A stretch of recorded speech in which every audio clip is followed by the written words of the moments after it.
So why is it important to think about variables?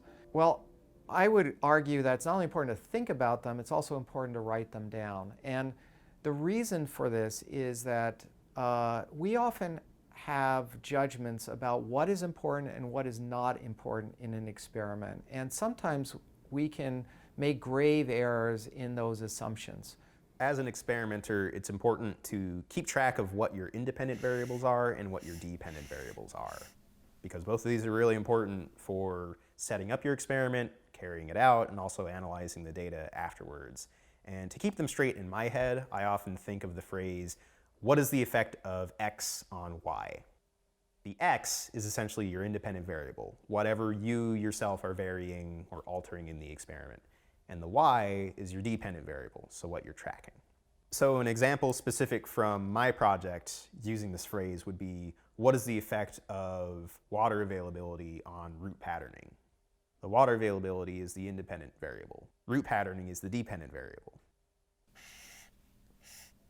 You can think of controlled variables as factors that you are consciously making sure do not change from one sample to the next. And so for my experiments, I was making sure that the light conditions of the experiment were kept constant. So all the plants were experiencing the same lighting environment. So that would be a controlled variable. When you do in vivo work, there is also variables that are associated with the animals, like the age of the animals. So when we injected the wild-type cells and the HER3 knockout cells, we made sure that all the mice that we were injecting were the same age. This is critical because if you inject one of the cells in mice that are slightly older, that can affect the tumor growth in these mice. A confounding variable is something that will differ from sample to sample in a way that you are, for whatever reason, not keeping track of, or you're not keeping consistent. And the presence of this confounding variable can also make your experiment more difficult to interpret. In our laboratory, we've done many experiments in the past using RNAi knockdown, and we found variability in the level of gene knockdown, even though we try to keep all the conditions exactly the same.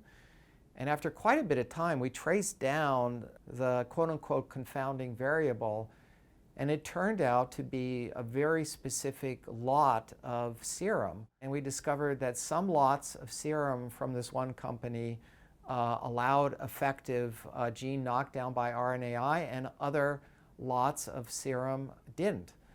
So I think in these situations, it's really critical to then do experiments where you can test one variable at a time. If your variables are constantly changing and multiple variables are changing from one experiment to the next, it just becomes very, very confusing to compare results from different experiments and interpret them. So being methodical and really thinking through the variables, changing variables one at a time so that the results of an experiment are clearly interpretable, also allows you to navigate your project in the most linear and successful path.